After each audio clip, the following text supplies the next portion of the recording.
Bankless Nation, I just got off my flight back from Bangkok from Devcon, where we all had a fantastic time throughout the week of Devcon, talking to all the nerds, learning about the future of Ethereum, and about all the ways that Ethereum is changing the world. And on the last day of Devcon, the day after Devcon, Saturday, we hosted the Bankless Summit, which had 10 speakers, all giving their most interesting, their most fascinating talks possible. That is what I charged them with, and all of the speakers rose to the occasion.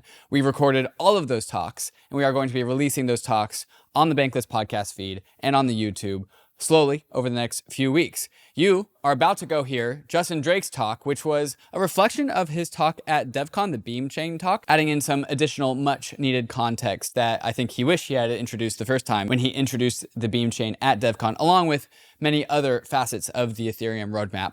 There's also Peter Van Valkenburg's talk, which is going to come later, as well as Arjun Bapani's talk from Connects, some of the most interesting, fascinating talks that I've listened to in this space. We got a ton of positive, amazing feedback from the Bankless Summit. So thank you to all the speakers who worked so hard putting their talk together. The audience loved it. We had a packed house. I'm looking forward to the next Bankless Summit whenever Dev Connect is announced. But meanwhile, while you wait, we'll serve you up all the talks from this year's Bankless Summit, the first ever Bankless Summit. So let's go ahead and get into that first talk from Justin Drake right now. But first, a moment to talk about some of these fantastic sponsors that make this show possible. If you want a crypto trading experience backed by world-class security and award-winning support teams, then head over to KRAKEN, one of the longest-standing and most secure crypto platforms in the world. KRAKEN is on a journey to build a more accessible, inclusive, and fair financial system, making it simple and secure for everyone, everywhere, to trade crypto. KRAKEN's intuitive trading tools are designed to grow with you, empowering you to make your first or your 100th trade in just a few clicks. And there's an award-winning client support team available 24/7 to help you along the way, along with a whole range of educational guides, articles, and videos. With products and features like KRAKEN Pro and KRAKEN NFT Marketplace and a seamless app to bring it all together, it's really the perfect place to get your complete crypto experience. So check out the simple, secure, and powerful way for everyone to trade crypto, whether you're a complete beginner or a seasoned pro. Go to kraken.com/bankless to see what crypto can be. Not investment advice. Crypto trading involves risk of loss. Tired of juggling multiple wallets and websites just to navigate Web3? Meet Magic Eden, the home of Web3. It is becoming a super dApp where you can do everything cross-chain all in one place. They're solving UX issues by building products across every chain ecosystem, swaps, borrowing and lending, NFTs, perps, and more, all seamlessly cross-chain. Instead of hopping between countless sites and handling multiple wallets, just use Magic Eden. Save time and get to the meme coining faster. Plus, the ME token is coming out this quarter from the ME Foundation. If you've used any of their protocols, like the NFT platform, you can claim some. So check out Magic Eden today and watch them become a super dApp and the home of Web3 in real time. You can get there at magiceden.io to get started. Launching a token? Worried about the IRS? Talk to TOKU for 5 minutes to learn how to save hundreds of thousands of dollars for you, your team, and your investors. Now, if you do an initial consultation, TOKU will cover the cost of your token valuation, which is what you need for your launch. So don't wait. Reach out to the team right now at team@toku.com. That's team@toku.com. Justin Drake is going to make you very bullish. Justin Drake.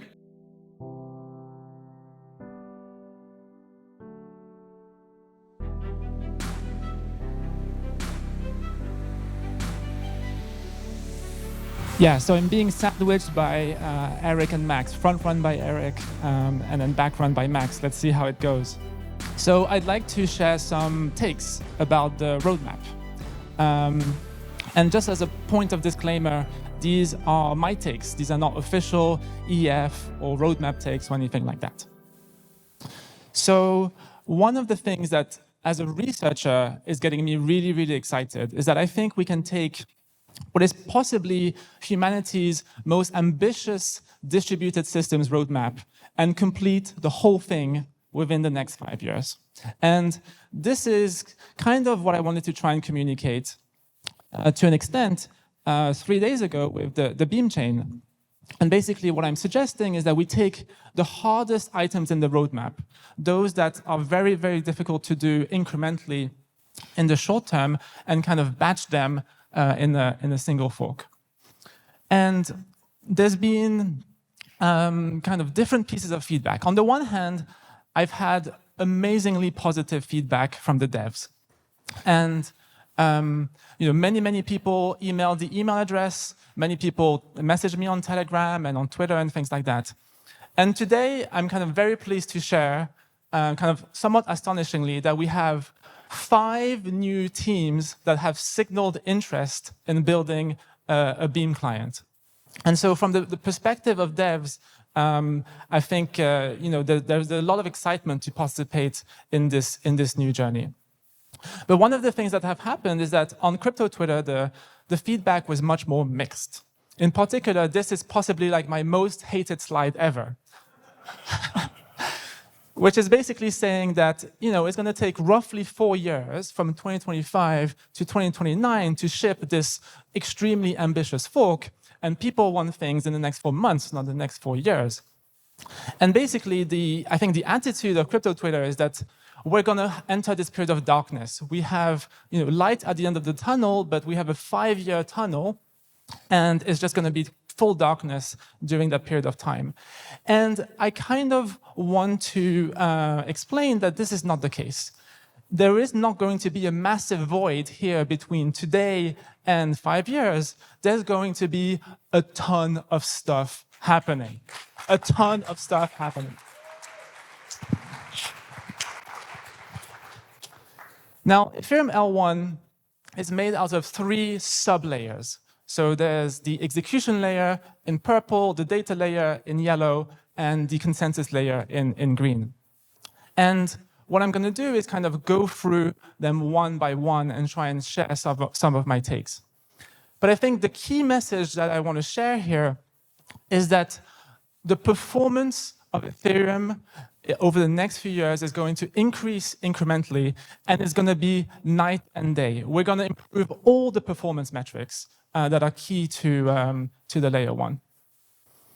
So what are the performance metrics for each? For execution, the key performance metrics is gas per second. How much can we churn through the EVM? For data, it's bytes per second or blobs per second. And one of the key performance metrics for consensus is latency. Like how fast does it take for a transaction to be confirmed? And over the next few years, we're going to improve these 3 performance metrics. Now, for execution, the magical tool that we're going to use is ZK.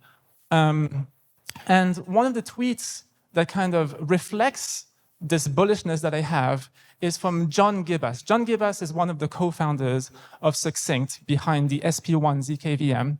And what he tweets is that we're going to prove the entirety of Ethereum on these bad boys. And these bad boys are like 4 Filio machines, like 4 basically big server machines. And he believes that's enough to prove the entirety of Ethereum. And on one piece of interesting metadata here is the number of retweets. This tweet, which is extremely, extremely bullish, got 2 retweets. People don't realize what is coming here. And so what myself and various others at the Ethereum Foundation are doing is building a new website. It's not live yet, but it will be called ethproofs.org. And this is basically a block explorer for ZK VMs.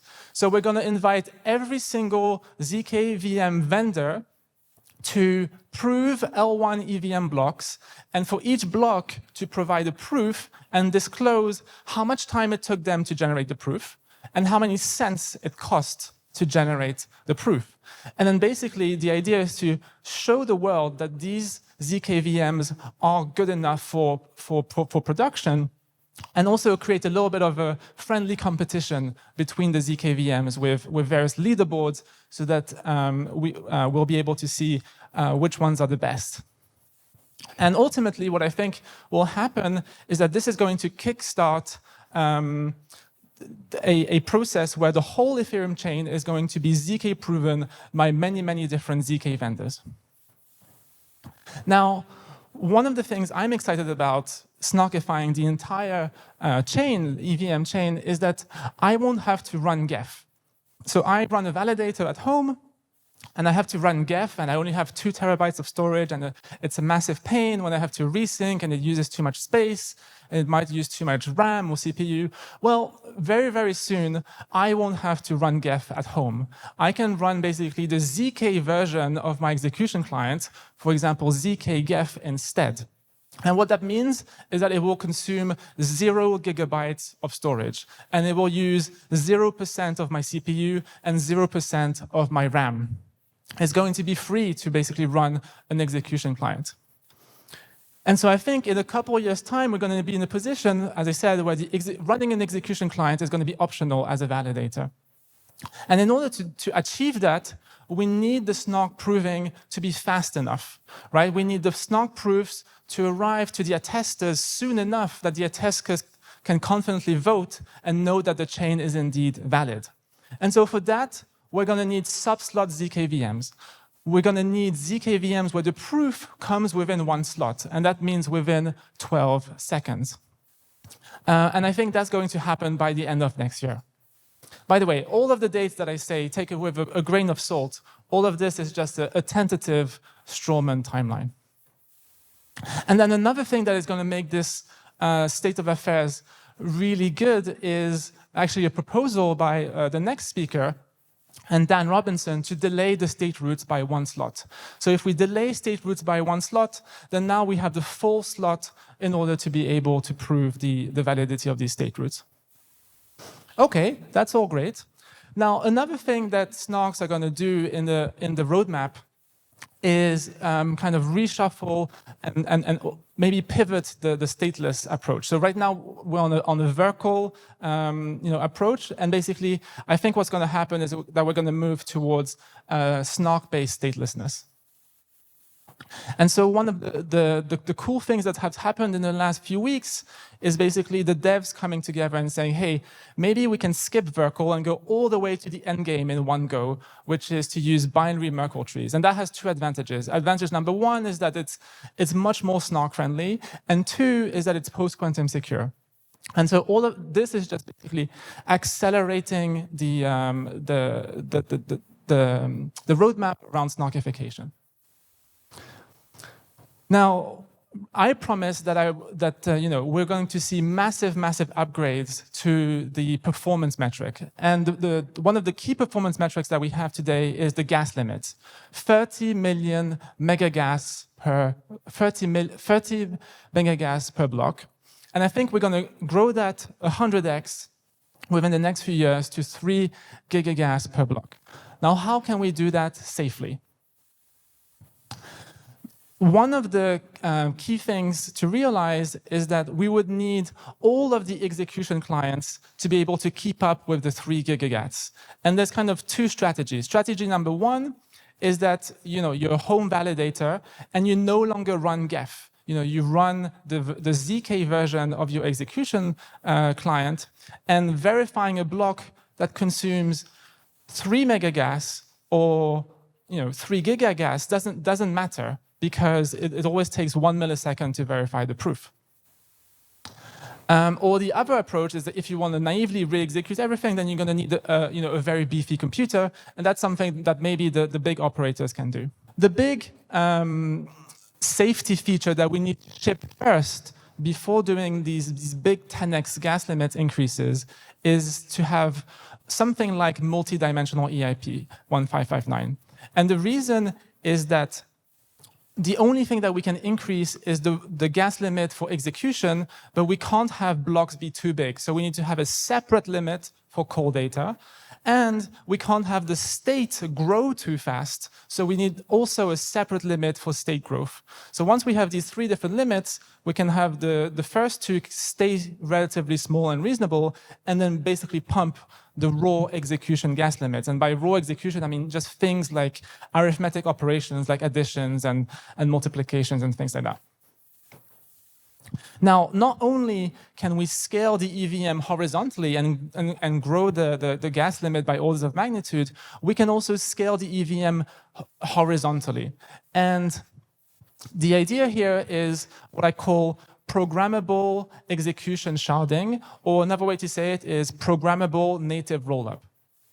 So once we've snarkified the L1 EVM, we can expose within the EVM a ZK EVM precompile. And this is something that any developer can use to spawn a new instance of the EVM. And I think this is something that can be done, maybe 4 years down the line. before the 5-year deadline comes. Okay, so that was execution. We can essentially have unlimited gas per second, right? Because we have unlimited number of EVM instances, and even individual EVM instances will grow dramatically in throughput. Now, what about data? The story with data is actually fairly straightforward. We have roughly 1 fork per year. So the fork items are the one with the little red circles. And every time there's a fork, I imagine that we're going to see an increase in the number of blobs. And then we're going to see an exponential increase, more or less. So a 2xing every single time. One of the big unlocks is going to be PeerDAS, where you start doing data availability sampling, where the validators don't have to download all of the blobs, but they only have to download these small challenges. And then the way that we do sampling is also going to improve with the 2D sampling here. But overall, the story is that we're going to have exponential growth over the next few years of the data, and that's going to allow for many, many more transactions on-chain. And not only are we going to go to 128 blobs per block, but we can go way beyond that. And the reason is that we have Nielsen's law, which is basically the natural increase of bandwidth over time, on the order of roughly 50% per year. Now, here in the data section, I want to correct, or I want to share at least my opinion on various things that people say that I strongly disagree with. So a bunch of people say DA is abundant. I don't think DA is abundant. I think DA, and by DA I mean like the highest quality kind of Ethereum grade DA is not abundant. And the reason is that Ethereum limits itself to home internet connections. And what danksharding does is that it's a multiplier over the number of internet connections. And the multiplier is roughly 100x. So what we're talking about here is providing 100 home internet connections for the whole internet of value. That is a tiny, tiny amount of supply. DA is extremely scarce in the grand scheme of things. The other take that I disagree with is that DA is fungible. It's a commodity. So you could take Ethereum DA and just replace it with Celestia DA, and it's the same thing. It doesn't really matter. And the two big reasons why it does matter is shared security and shared synchrony. So the whole point of blockchains, is, at least in the context of DeFi, is to try and build these money Legos that are composable. And in order for one money Lego to feel comfortable composing with another money Lego, they need to know that this other money Lego is extremely secure as they are, and it's going to live for the next decades and centuries. But if you use some really weak external DA, then now suddenly you're going to lose the shared security. But then maybe the bigger reason, and this is something that is going to play out as we have more and more tools for composability, is this notion of synchronous composability. In order to have best-in-class composability between money Legos, we need to have shared sequencing. And the problem with DA like Celestia is that it introduces a new sequencer, right? Like Celestia is itself a blockchain with slots, and each block is proposed by a new sequencer. And so now we have the Ethereum sequencer and the Celestia sequencer, and we lose the opportunity to do synchronous composability. And so I think people are going to be willing to pay a big premium to consume Ethereum DA. And then the final reason has to do with the native rollups that I was talking about. It turns out that the precompile can only be consumed if the input data to the rollup is on Ethereum. It has to be available so that anyone can produce the proofs for the validators. Otherwise, there's an attack where someone can try and split the chain. And so that is going to be yet another reason why I think Ethereum DA is going to be hugely valuable. And then finally, which is kind of the culmination of these two takes, is that I think we're going to see crazy high aggregate data fees, right? People say that DA is going to be, It's not going to be a source of revenue, that we're not going to have high fees, and I completely disagree with it. And this is something that I shared in my latest Bankless podcast. I think we're going to potentially see billions of dollars per day of fee revenue from the fees. And that doesn't mean that the individual fees are going to be high. The individual fees can be sub-cent, but the aggregate fees for the whole Internet of Value in terms of DA consumption can be as high as billions of dollars per day. Okay, so we're dramatically improving the performance of execution, dramatically improving the performance of data. What about consensus? So a lot of people talk about having ultra-fast slot times, right? Why don't we have 1 second slot times or 400 millisecond slot times? And my take here is that slot times very soon are not going to matter as much as they matter today. And the reason is that we're going to have pre-confirmations, and we're already starting to see this, right? If you use Arbitrum, for example, you have 250 millisecond slot times. It doesn't matter that the L1 uses 12-second slot times. If it were to upgrade to 1-second slot times, that wouldn't make any difference whatsoever to the users of Arbitrum. Same thing for UniChain. UniChain also has 250 millisecond slot times, faster than Solana, by the way. But that doesn't mean that's maybe a reason for not needing to prioritize small slot times. And I think the same thing is going to happen for base rollups. Even if you use the L1 decentralized sequencer for your rollup, you won't need to you won't need to pay the cost of slow UX. And my rough take basically is that within a couple years, the vast majority of transactions are going to be pre-confirmed. And they're going to be pre-confirmed much, much, much faster than even the slot duration on Ethereum. Oh, sorry, on Solana. Now, the other big upgrade that could happen to the Ethereum layer, consensus layer, is stake capping. And what stake capping does is that it improves another performance metric of consensus, which is the security budget. Like, how much money do I need to spend per year to secure to provide enough security for the consensus layer? And right now, we're paying many, many billions of dollars, roughly $5 billion per year to secure Ethereum. And if the price of ETH were to 10x, then we'd potentially be paying tens of billions of dollars per year. And so what I think could happen in terms of improving one of the other key performance metrics is this notion of stake capping. And this would be an incremental upgrade that would happen way before the Beam fork at the very end. Now, in order to do stake capping, we need to solve the problem of MEV.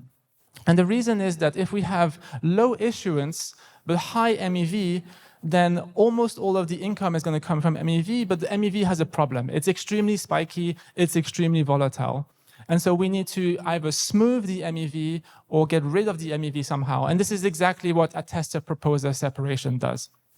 Attester-proposer separation basically opens up the MEV market to the broader ecosystem, and it segregates MEV away from the validators.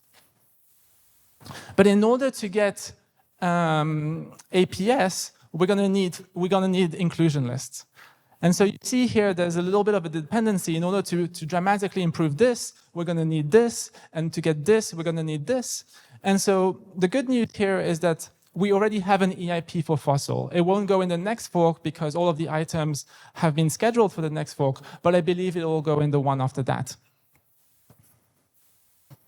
Now, another big thing that I'm excited about the consensus layer is not just performance, but it's health, right? Because ultimately, the way that I think about it, and here I'm stealing this meme from someone else, which is that the L1 is going to compete with Bitcoin, and the L2s are going to compete with Solana. And so the L1 needs to be as healthy, as secure, as robust as possible. And so one of the key things that we need to do to achieve this this really strong foundation is to make the L1 very, very friendly to solo validators. And APS is a massive step in that direction. And the reason is that today, to be a very competitive validator, you have to worry about many things. You have to worry about timing games. You have to worry about MEV spikes. Soon you're going to have to worry about the infrastructure to provide pre-confirmations. You need to pick relays and things like that. All of these worries will disappear, and your main duty will be to just attest and provide and build inclusion lists. Now, the other big improvement is that that should happen incrementally is this notion of 1 ETH validators, right? Today, in order to become a validator, you need 32 ETH. This is what I call whale staking. You need to be a whale. You need to have at least 32 ETH, which is $100,000 to participate as a validator. Why don't we reduce that by 1.5 orders of magnitude? And in order to get the 1 ETH validators, it's a very similar story to stake capping. There's like some groundwork that we need to do ahead of time. So what we need is basically the validators to start consolidating. Because there's basically 2 ideas to get 1 ETH validators. Number one is what's called orbit, and the other one is called two-tit staking. But in both cases, we need some amount of consolidation. And in order to get consolidation, we need to increase the maximum effective balance. And this is coming in the next fork. And so you see here, we're planting seeds because we have this long duration view. And one by one, these things kind of play out. And then we get to reap the benefits from our investments. And then the final thing that we're going to dramatically improve on as a solo staker is this notion of feather staking. Once we've fully snarkified the consensus layer and the execution layer, the meme is that you'll be able to stake on your smartwatch, right? You won't need a laptop, you won't need a Raspberry Pi, you'll need like the most minimal amount of infrastructure. And so when you combine the 3 things, fish staking, Zen staking, and feather staking, what I expect will happen is we're going to see a renaissance of solo validators. We're going to see tens of thousands of little validators coming up, and that's going to be extremely healthy for Ethereum L1, and it's going to make it the most robust chain in the world. And so that is the summary slide. So much is going to happen in the next few years, and this is kind of a call to action, an invitation to be bullish about the future, not just the long-term future in 5 years, but also the short and medium-term future. Thank you.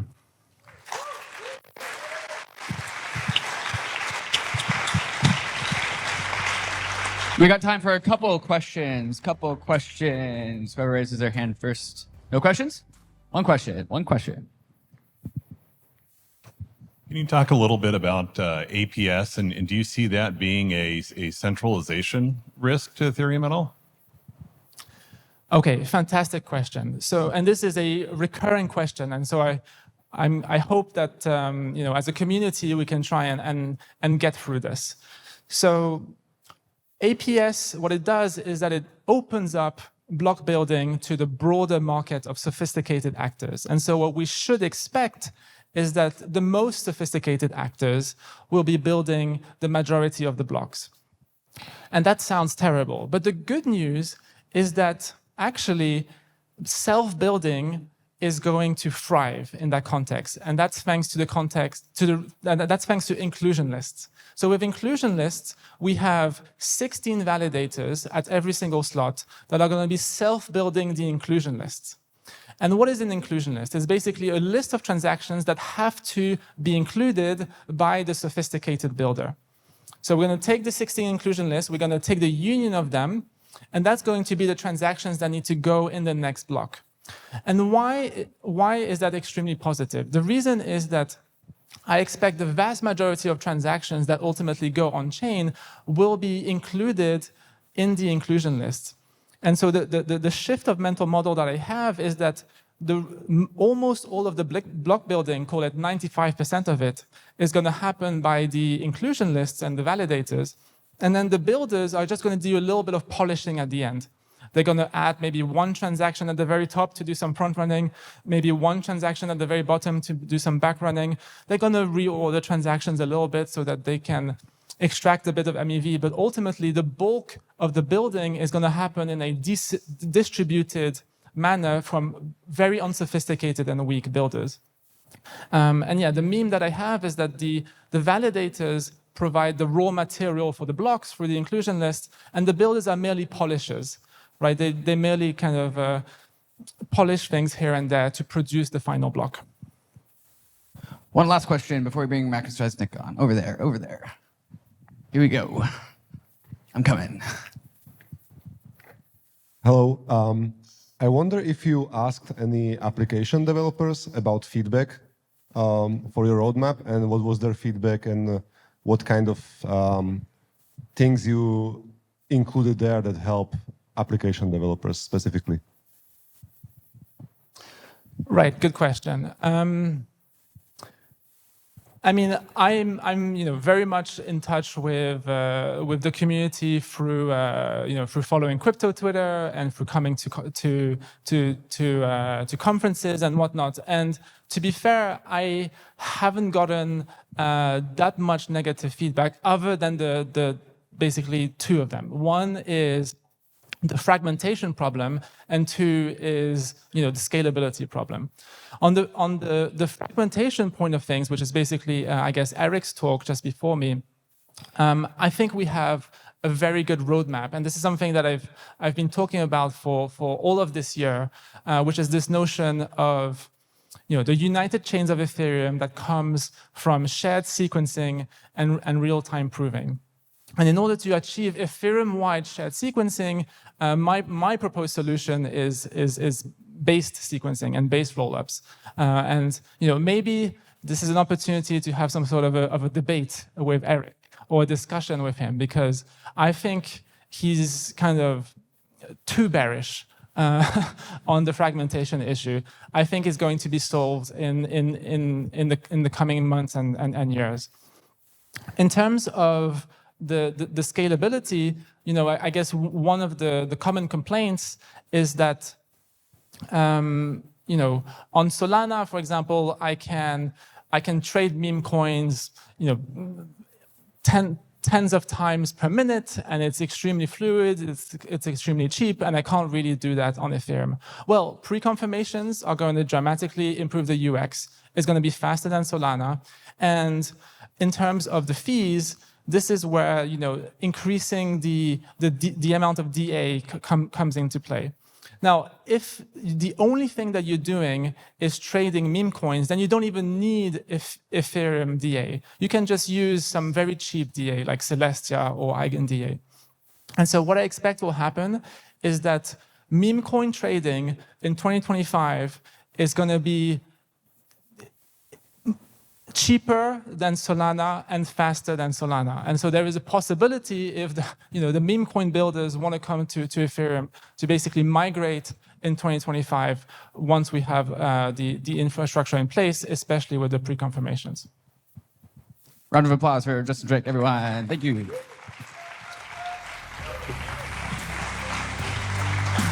New projects are coming online to the MANTLE Layer 2 every single week. Why is this happening? Maybe it's because MANTLE has been on the frontier of Layer 2 design architecture since it first started building MANTLE DA, powered by technology from EigenDA. Maybe it's because users are coming onto the MANTLE Layer 2 to capture some of the highest yields available in DeFi, and to automatically receive the points and tokens being accrued by the $3 billion MANTLE treasury in the MANTLE reward station. Maybe it's because the MANTLE team is one of the most helpful teams to build with, giving you grants, liquidity support, and venture partners to help bootstrap your MANTLE application. Maybe it's all of these reasons all put together. So if you're a dev and you want to build on one of the best foundations in crypto, or you're a user looking to claim some ownership on MANTLE's DeFi apps, click the link in the show notes to getting started with MANTLE. The UNISWAP wallet is officially the preferred wallet of Bankless, and it's the one we use anytime when we want to transact on-chain. Whether you're on your browser or on the go, UNISWAP wallet makes it easier than ever to swap anytime, anywhere. Use your wallet to transfer funds directly from a top centralized exchange and tap from thousands of tokens across Ethereum, and over 10 other chains like Base, Arbitrum, and Optimism. Uniswap Wallet delivers deep liquidity, fast execution, and reliable quotes with zero gas swaps through Uniswap X. And when it comes to security, you can rest easy knowing it's backed by Uniswap Labs, one of the most trusted teams in DeFi. Their code is open source and independently reviewed, so you know it's protected. So why wait? Download the Uniswap Wallet today on Chrome, iOS, and Android. And don't forget to claim your free uni.eth username directly in the mobile wallet. Start swapping smarter with Uniswap. Centralized finance held all the power, but now DeFi gives it back to you. Enter the unlimited era with dYdX Unlimited, featuring instant market listings where you can list and trade any market instantly with liquidity. Experience trading like never before with all the trading tools you know and love, all on chain. And then there's Mega Vault, your gateway to automatic liquidity and yield. Just deposit some USDC and start earning yield immediately. It's so simple, and dYdX Unlimited comes packed with so much more. Leverage prediction market perpetual futures, instant deposits, and there's even a revamped trading rewards program to get rewarded for every time you make a trade. So go ahead and check out dYdX on Twitter at dYdX to get notified once dYdX Unlimited launches.